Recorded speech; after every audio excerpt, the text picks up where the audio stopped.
You may recognize this bag. This is Metallica. They raised the biggest bug in heavy metal. And we have discussed how it could shrink because of possible lawsuits in plagiarism. But sometimes it's Metallica who are the victim. So if they were to become copyright bitches, would it be enough to win the money back?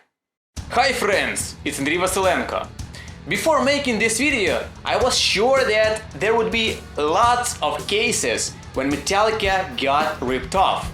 And I was disappointed. First of all, it was really hard to Google it. Every word combination I used led to the exact opposite result. Seems like people would rather talk about the bigger beast being bad. But maybe everyone's simply afraid to openly rip off and confront the beast. But despite being such a huge thing, Metallica are pretty liberal towards copyright matters. Perhaps they just earn enough and are too busy to be distracted for such a pointless hustle. Anyway, I've gathered a few really curious cases, and we'll rate them with different levels of plagiarism, from confirmed rip-offs to common patterns that everyone uses, and everything in between. I explained each more detailed in the previous video, which by the way has hit 100,000 views. You seem to like it, and now you get more. And yeah, join us on the road to 100,000 subscribers, friends. So let's go!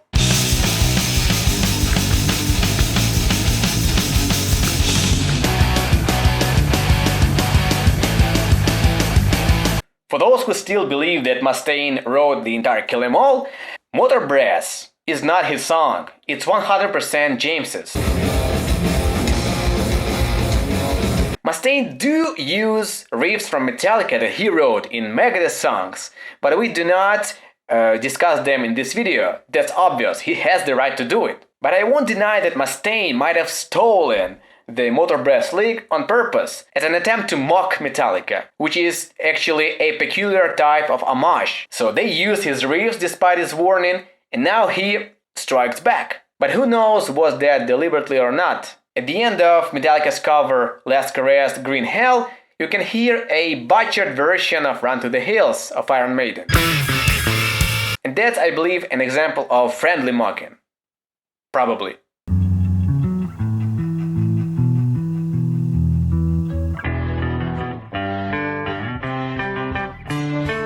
Cliff Burton was a fan of Steve Harris, but was not really shaped by him, simply because Cliff had already created his own sound before Iron Maiden made it big. So, could Steve take something from the Metallica bassist? I personally do not track any such influence in any Iron Maiden song, and Blood Brothers appears to be the only exception.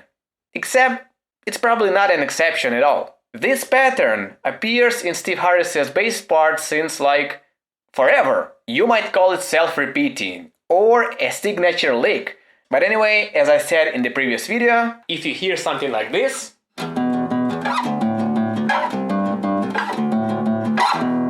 be sure that's Steve's job. The Orion and Blood Brothers licks are both in 6/8 at about 80 BPM, which is quite common for such a melodic stuff. They do start with a similar accent, share two first chords, adjusted for different tonalities of course, and they even match for one bar, but after that, each goes its own way.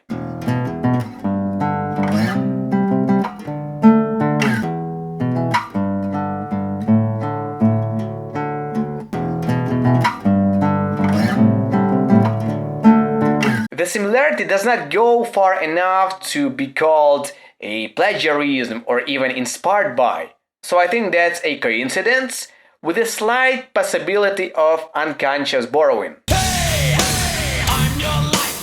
I'm the one who takes you there. Fly, watch the sight, usher me astray. Well, if they really stole it, why not hide it better? And that actually might be the point. The entire Hell to the King album was intended to be an homage to the music that shaped Avenged Sevenfold. Although the influence of certain bands is not that apparent in most of the songs, and this means War stands out in that regard. It deliberately sounds the way so no one would question who's its daddy, and it sure helped some, if not lots, of Avenged Sevenfold fans discover Metallica. Maybe that's why they made it so easy to recognize. So everyone in the comments would say, that's actually a Metallica song. They must have really big balls to go for that, knowing how much shit would come their way from that part of Metallica fanbase. And it sure is big, I know. But I personally cannot accept the song completely because of that. Unlike, for instance, another one from Hail to the King, Shepherd of Fire, which is thought to resemble Enter Sandman. But they did not go that far in copying, and thus it listens with the less mental dissonance. Conclusion: This Means War is 100% homage. And the same goes for the next one too, but that band did it even better.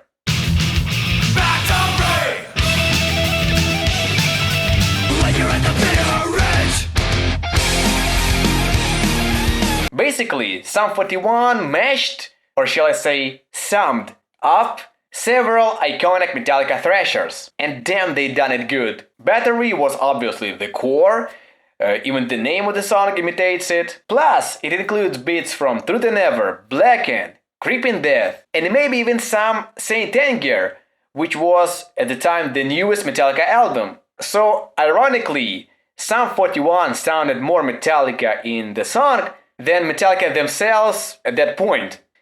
Actually, I stole it from this comment. And I will say even more. Sum 41 did a better job of bringing up the classic Metallica sound than Lars and company did on Hardwired to Self-Destruct. There is a thin line between self-copying and a trademark sound, and on their latest album, Metallica often crossed it. And so did Megadeth, actually. But that's a story for another time.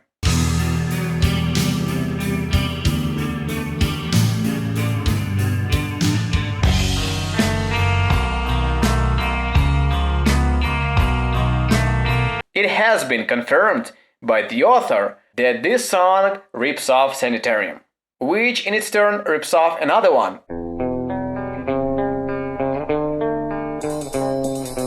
Which in its turn rips off another one.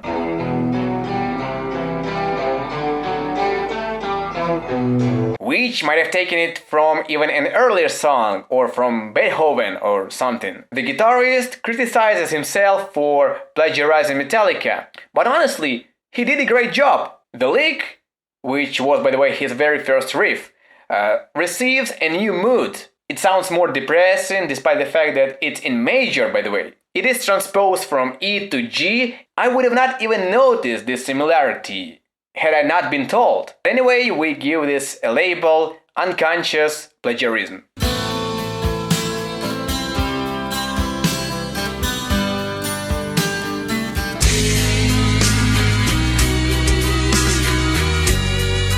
Well, this might be my subjective observation, and it probably is, but this similarity does not let me go for almost a decade now. For those who didn't catch it, I meant that Kirk's clean feel and the Dimebag's harmonized melody. This kind of transition, is a pretty common thing though, let alone progressions that start with A minor and go to C major, which also goes with the next case.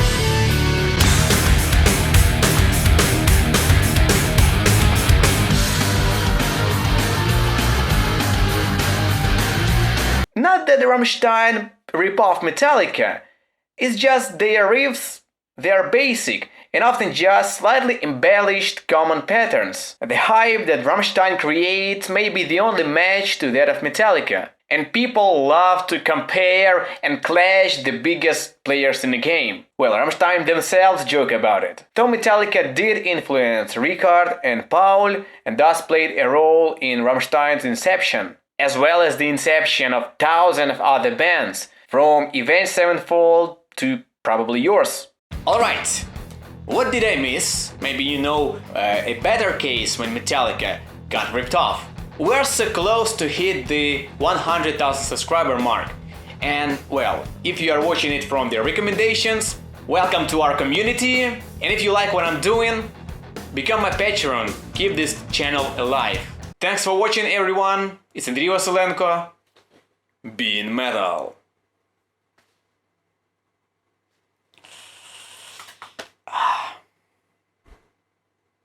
Sure.